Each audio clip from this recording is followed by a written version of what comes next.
It is a great pleasure and honour to be a part of the Science, Art, Philosophy team and a part of the book, The 21st Century Renaissance, and indeed a part of the 21st Century Renaissance.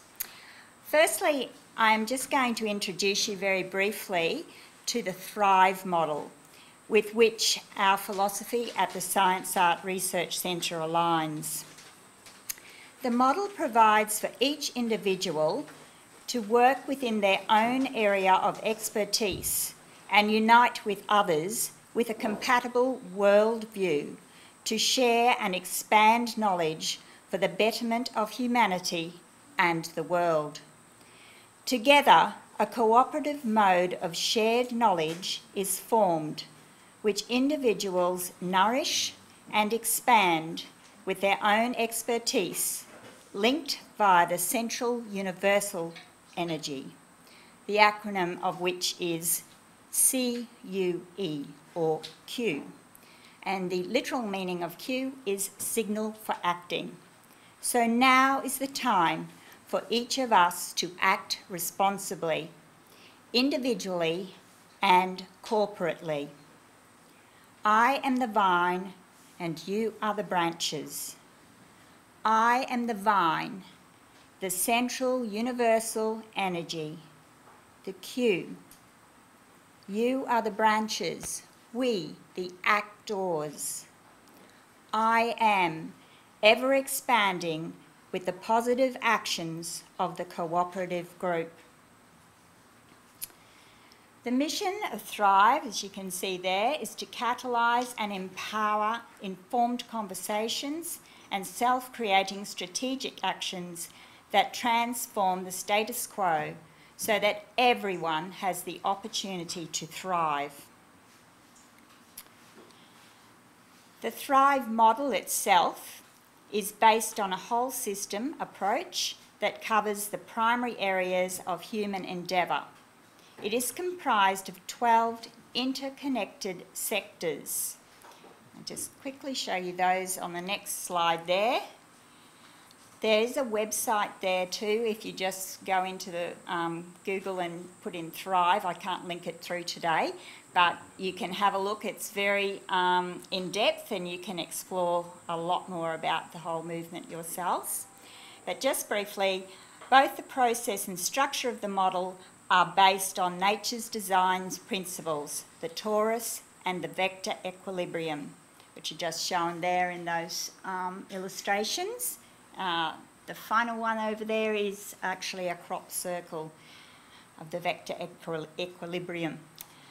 The model helps transform isolated activism into coordinated laser beams of effective solutions. Key problems in each sector are identified along with solutions. On the website, the sphere, the world in the middle, has the worldview emblazoned over the top, and then each of the 12 sectors rotate all around the actual globe there. So in line with the Thrive model that promotes world sustainability through creation of a universal consciousness shift to a new worldview, our team has identified science, art and philosophy as our speciality. Within that whole, each individual works within their own area, as you shall see this afternoon. And then individuals' knowledge is shared and thus expanded. Our objective is to create an infrastructure that allows for a balanced science, promoting critical thinking and creative expression.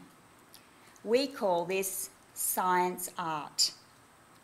The objective of the 21st century Renaissance is about balancing the science ethically, connecting science art with the humanities. In other words, linking to the sacred science principles of the ancient Platonic tradition of Greek philosophy from the 3rd century BC. The ideals of this sacred science were removed by the Church and thus began the descent of humanity into the Dark Ages.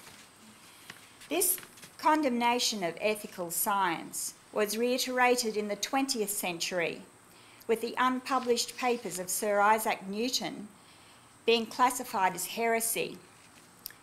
This story unfolds in the book, The 21st Century Renaissance. The book presents the voice of hope for human survival. In the book, the little girl from Athens, Themis Myrtis, represents the voice with the message of hope.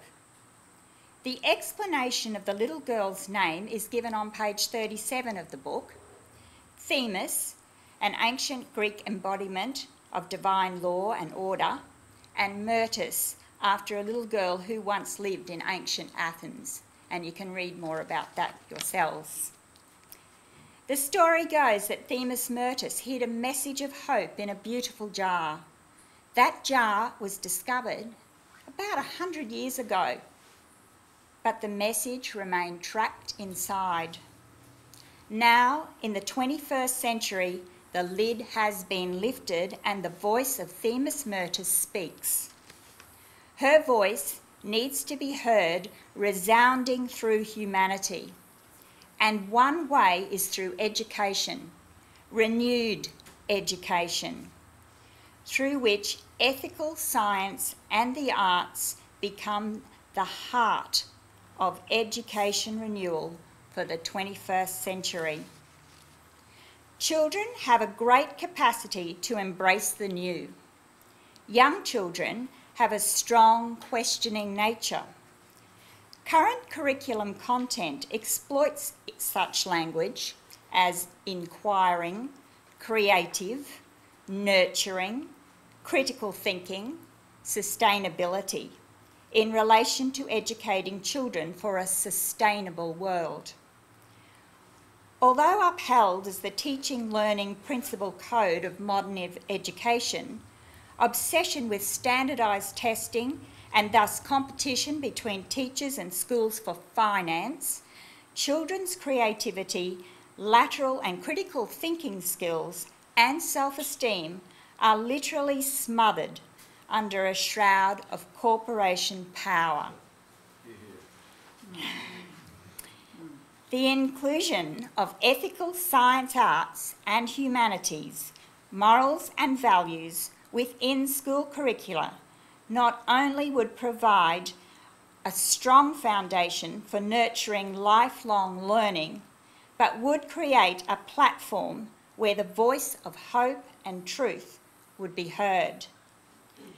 Fostering the inquiring, creative minds of the young in an environment of critical analysis and lateral thinking through ethical means would open a new world for the future. Educating the young forms a helix, a means to link their learning to their parents and teachers, the golden mean in action in education. Give the knowledge to the children and awake their interests, and their creativity will follow. Show them the patterns. Appeal to their artistic nature, their sense of wonder and inquiry.